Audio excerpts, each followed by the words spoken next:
In this video, I want to share with you how I went from doing a miserable college job, doing this, Well, what do y'all do? Taking care of all the spiders and the ants. Get your out of here and don't come back. to becoming a full-time freelance web designer making multiple six figures, all while having the time to do this. Let's get into it.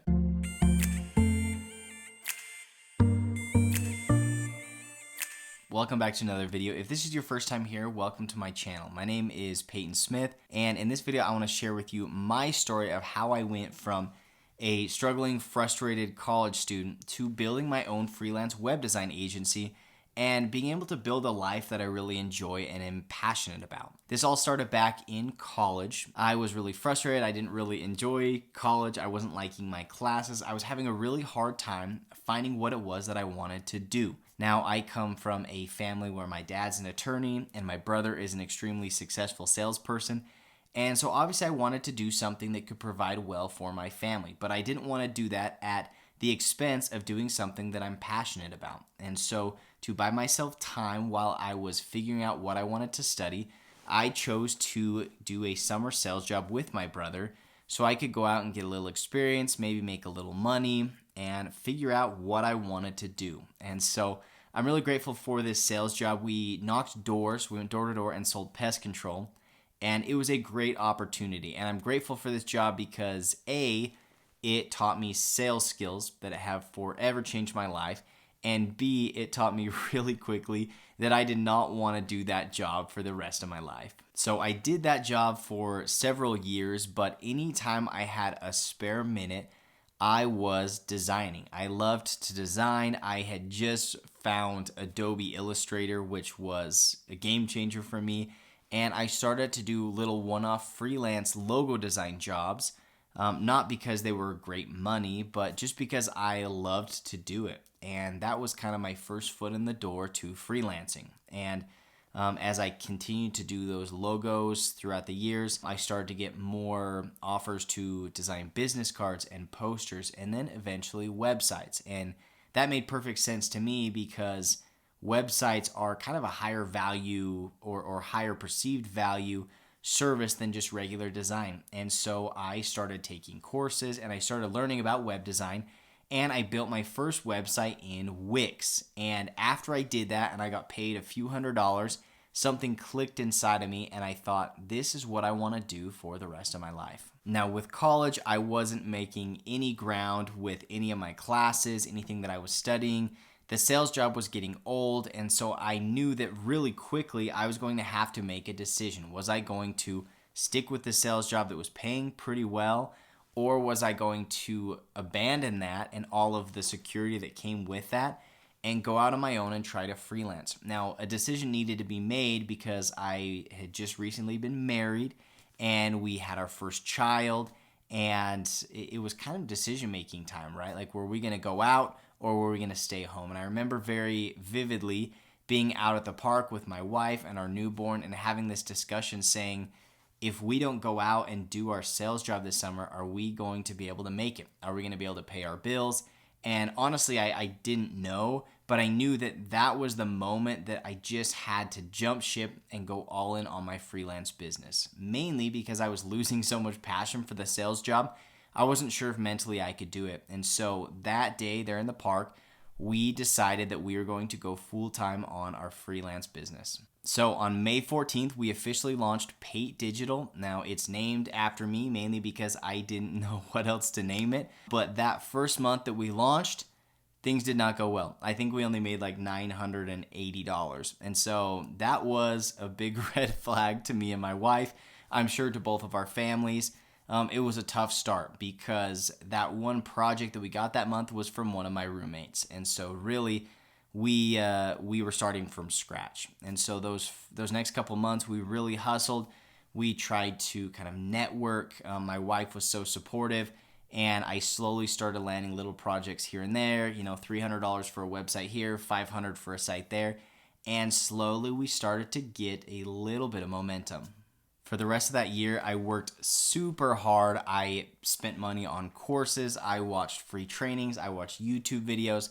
And I don't think I've ever worked so hard in my life because I knew that it was kind of life or death for my family. Maybe that's a little too dramatic, but we were worried about covering our bills, right? And so I was hustling. And by December of that year, so about 6 months later, we had a month where we made $4,022. And that was big time for us. I feel like that was the first time in the life of our business where I thought, well, this might actually work. We actually might make this thing work to provide a living for us the rest of our lives. Now, at this point, another thing that made a huge difference for my business is I found Webflow. So I stopped designing websites in Wix and I went all in on Webflow to design and develop my sites. And this increased the value of everything that I was doing tenfold. And with Webflow and everything that I had learned from those courses and free trainings, I feel like I was finally armed with everything that I needed to start bumping up my prices and making more. By May of that month, so almost a year later, we made $5,600 and we were starting to pick up momentum. We were super excited. My wife was, while she always believed in me, I could tell that she was more relieved seeing, hey, money's starting to roll in. We're getting to see kind of the results or the fruits of all of our hard work and our patience. By October of 2019, we had made $9,023 and we were starting to get more referrals and word of mouth, and I was starting to generate some organic leads from my website, my messaging and my packaging, and everything was starting to improve, and we just continued to grow. We continued to work hard. While we did have slow months, I could see that our overall trend was we were making more and more every month. By January of 2020, so just last year, we made $12,563. At this point, I was really starting to catch my stride and I was starting to get better results for my clients. And the reason for this is I decided that design wasn't enough, right? Like I just wasn't getting paid enough for my web design projects. And also I was starting every month basically from scratch. And so what I mean by that is if there was a month where I didn't land any new web design clients, we weren't getting paid. And so it was a full-on hustle. And so what I determined I was going to do is I was going to learn SEO and offer that as a monthly service that would bring recurring revenue for us. And so I took a bunch of courses, I spent a bunch of money and invested in myself and my knowledge and my learning. And we started rolling out kind of these mini SEO campaigns to get these websites of my clients to rank on Google. And immediately I saw how much more thrilled they were about the work that we were doing, but also how much easier it was to convince them to spend money because they were actually getting something in return, which was traffic, that was driving revenue for their business. And so at this point, it was like I was seeing dollar signs because I saw that I could not only make tons of money for myself, but even more importantly is I can make tons of money for my clients, and anybody is going to pay if there is a return involved. By November of 2020, we had made $35,389. Now, this was due to we were still picking up a lot of web design projects, but every time I would design a website, we would roll that into a monthly SEO campaign. And so now, not only was our monthly income way bigger than when we started, but it was consistent. We weren't having these up months and down months, but it was slowly and consistently rising because I knew every single month that we had, X amount of money that we were going to make from our SEO campaigns, and that we were guaranteed that for the next 12 months of the agreements that I had with all these clients. And so at this point, again, we really started to catch a stride. Our confidence went through the roof, and we started looking to hire people as well. I brought on a team of 6 individuals to run our SEO campaigns. I brought on a part-time web designer, a part-time project manager, and things just exploded. So at the time of filming this, it is April of 2021, and last month, which was March, was my biggest month ever. We were just shy of $97,000. And when I look at where I am now versus where I was clear back in May of 2018, I can't believe how quickly this thing has grown. And I could say thank you to a million people because I wouldn't be here without them.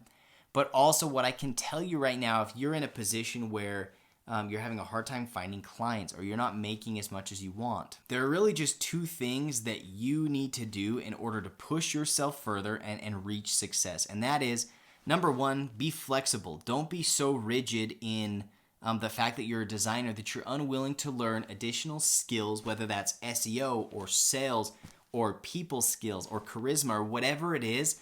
Be willing to learn more and be better, because as you hone in those additional skills, it's going to make you much more appealing to potential clients. And the second thing is, don't give up. If you look back at all of the struggling months that I had, there were a lot of times where I wanted to quit and I wanted to go back to my sales job, or I wanted to go back to college and just take up a normal job.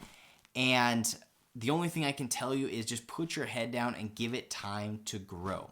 The only reason, or the biggest reason, that I see web designers fail, or other freelancers in general, is they abandon ship too early. So stick with it, be flexible, put in the time to learn and get better, and I know that you can reach your goals.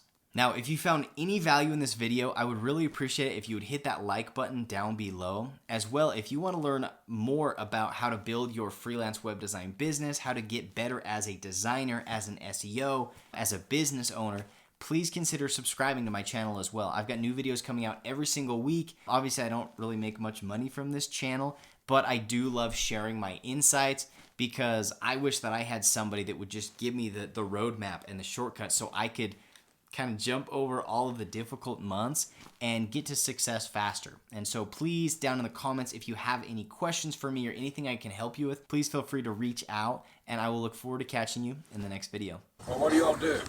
Taking care of all the spiders and the ants. Get your out of here and don't come back. We have a no solicitation call. Don't come back. Oh, was there a sign up? I'm going to put one up. Okay, I'm sorry. Don't question me. Oh, we just didn't know. I'll I'm blow your sorry. brains out. Get out of here. Okay, have a good day, sir. Don't come back. No, we won't. Sorry, sir.